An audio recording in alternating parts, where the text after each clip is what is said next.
मंडळी नमस्कार। मी डॉक्टर आदेश काशीद, राहणार एडगाव गणेशनगर, तालुका जुन्नर, जिल्हा पुणे।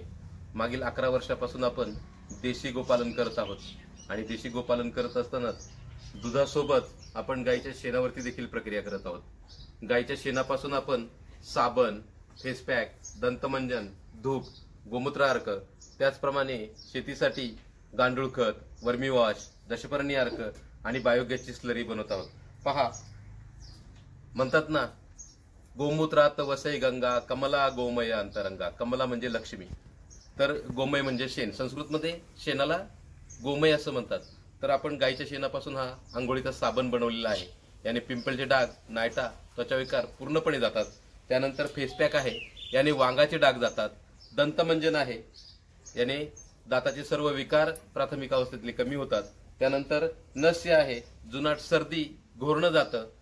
शेणापासून बनवलेला धूप आहे, ज्याने घरामध्ये सात्विक वातावरण तयार होतं। तर हे सर्व प्रॉडक्ट बनवण्याचं प्रशिक्षण आपण आता चालू केलेलं आहे। या प्रशिक्षणामध्ये हे सर्व प्रॉडक्ट आपण प्रॅक्टिकल सहित घेणार आहोत। शिवाय याचं सर्टिफिकेट देखील आपल्याला मिळणार आहे।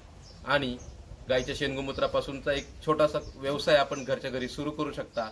प्रशिक्षणाची कार्यशाळेची तारीख आहे 11 मे 2025। धन्यवाद।